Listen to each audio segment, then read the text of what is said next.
This is for Wubo and Soaz. Soaz, with you being a veteran in the top lane and being around forever, and Wubo, with you being a rookie having a breakout performance at Worlds, I wanted to know what you guys have learned from each other. Basically, what has Soaz taught you, Wubo, and Soaz, have you learned anything from Wubo? I think the biggest thing I learned from watching Soaz play, as well as just talking to him, is trying to understand consistency, trying to understand what it takes to be consistent, what I need in the draft to be consistent. Because as a player, I was always someone that was willing to take on a challenge in a matchup that might not have been as favorable, and then try and pull out ahead anyway by cheesing or doing specific things relative to the matchup. So I think that's been really valuable for me over the year and helped me create more consistency and be more a reliable source for my team rather than being X factor. I think overall for both of us, it has been pretty mutual. It was not like a thing where I just teach him stuff. Like, we usually talk during match days or this kind of things, so it's not like I would just like teach him during streams or anything like that. So I think that the thing that we learned the most overall is just like watching each other play overall.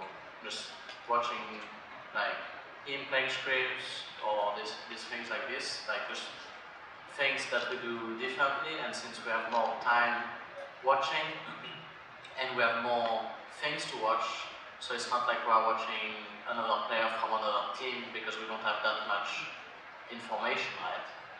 On all the team operate and all these kind of things. So having another player in the team just bring you a lot more information on how to possibly do things, and we have both really different playstyles, so we just pick up a lot of small things that can matter to each other. Basically, we just try to complement our playstyle to just play the best that we can. This is Tyler with ESPN. This is for Rekkles. I think right now one of the hottest topics in the Western scene is that while this is probably one of the most exciting Worlds of all time, the level of play might be lower than other years. What's your opinion on that? Do you agree, or do you think it's just false? I would say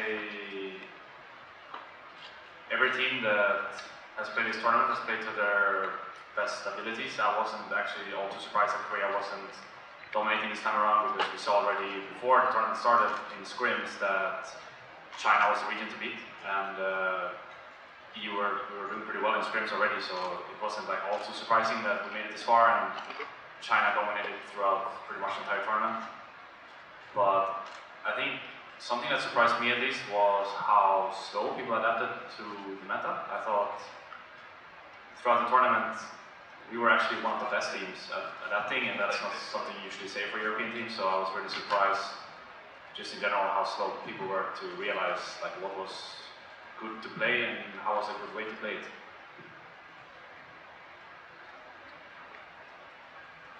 Hi, this is Alex from Action Esports. This is directed to Caps. Former LCK caster Last Shadow, he said that you don't really rival against Rookie. How do you feel about that, and how do you think you're going to do against him tomorrow? So, going up against Rookie, last time we played, he was playing really aggressively, and he was playing like range against melee the last time we played, so he had pretty big CS leads, and I was pretty far behind. But at the same time, last time we played was also best of one, so I was playing really passively, and I wasn't contesting that much CS, because basically if I contest CS and I get ganked and end up throwing the game, then that really sucks in the best of one. But now we're going into best of 5, so I can take a lot more risks. I can get a lot more time to feel out my opponents, because we have more games to play and we have played against them before now. So I think the final is going to look a lot different than what we've seen so far.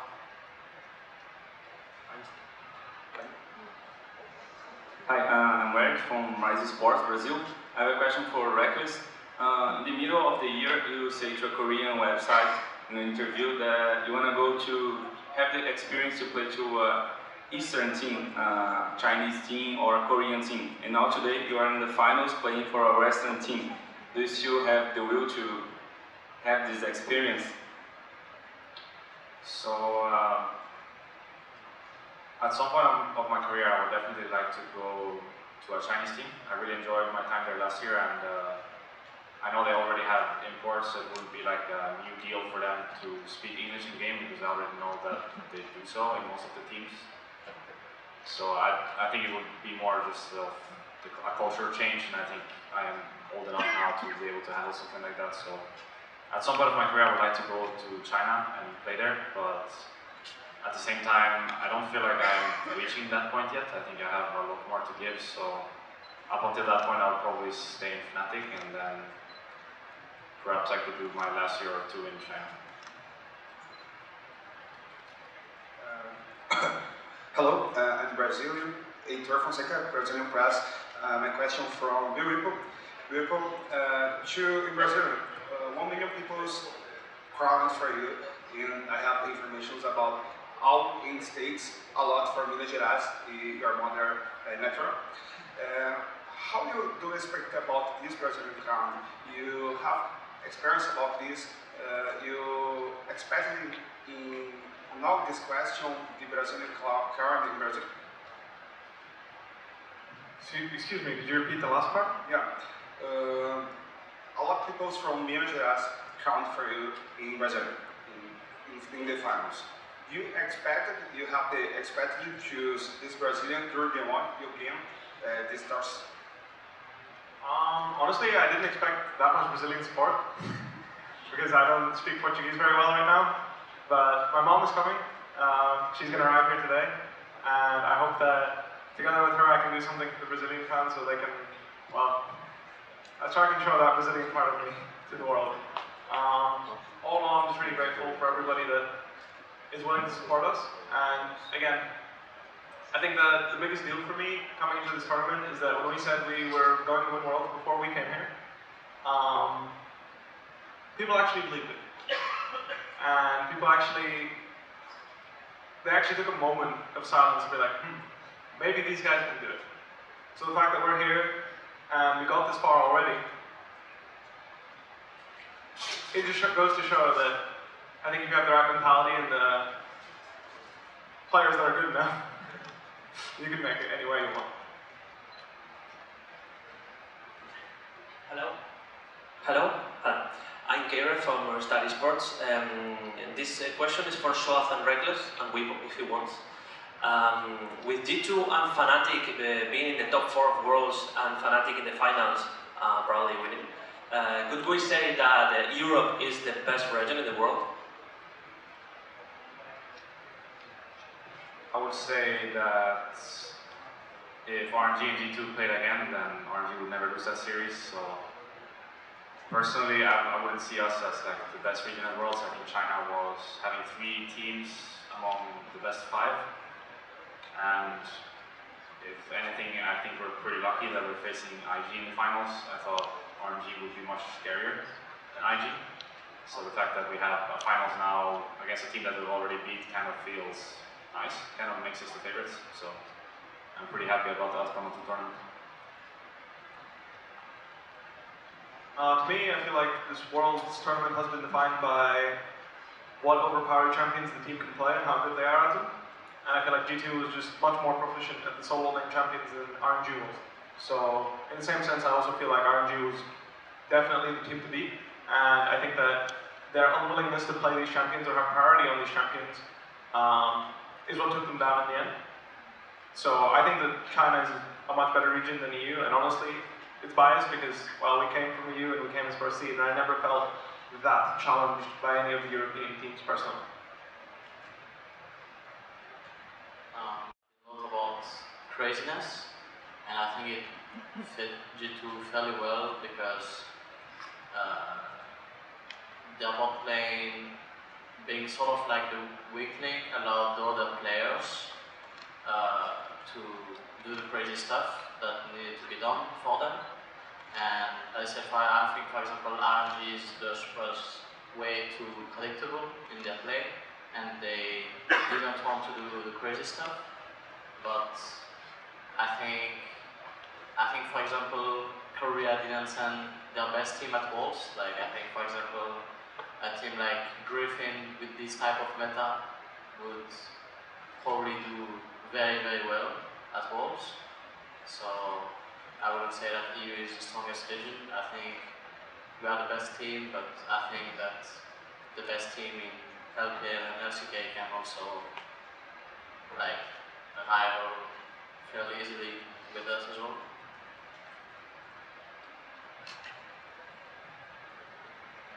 Hi, Tom from Fandom here. This is a question for Caps.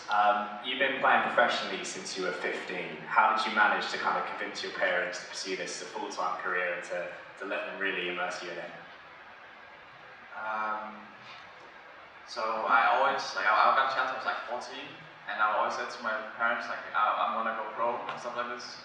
And they, they didn't really want me to do that, obviously they wanted me to finish school.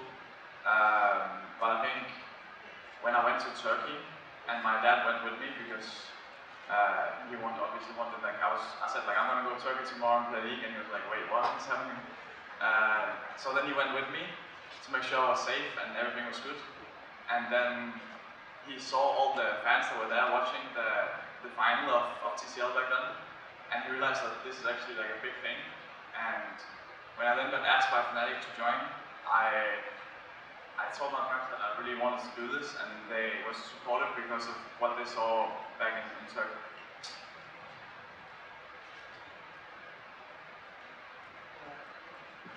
Hi guys, congratulations again. I have two questions. The first one is for Whipple. Whipple, in the semifinals we heard that the Korean crowd will be cheering for you in the finals against IG. So my question for you is, how do you think is the atmosphere of the crowd will be tomorrow? And my second question is to Rekkles. Fnatic played against IG three times in the group stage, and you guys won twice in a row. What do you think that knowledge you gain in the group stage will help you tomorrow? So I think the atmosphere will be great. I think everyone's looking forward to seeing what the opening ceremony has prepared for us. I know I'm looking forward to it. Yeah, I mean, I still hope the Korean fans are cheering on for us. And for me personally, I like to have the crowd with us because, well, I'm someone that's pretty emotional and I react all the time, so you know, when I hear the crowd cheering for us, it just makes me feel even better. It makes me want to give even more. So I'm sure the atmosphere will be great, and if not, well, I hope my reactions will help.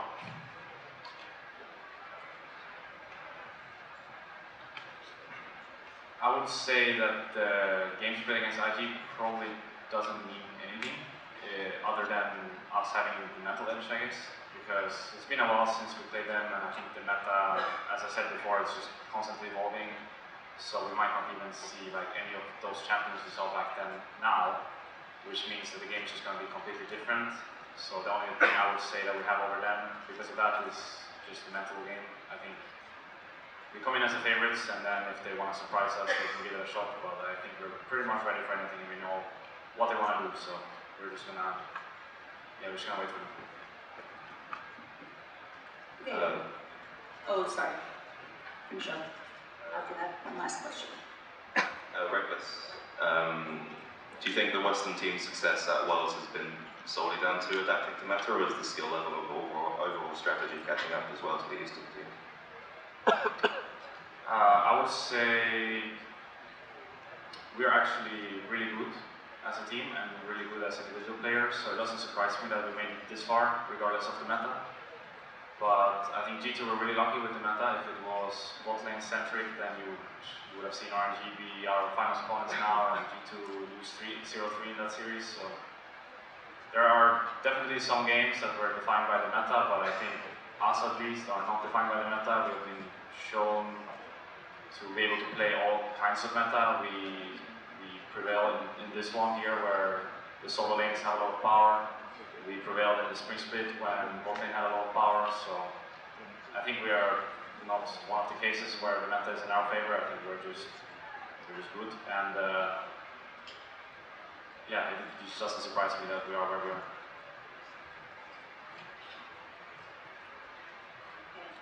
Last question, guys.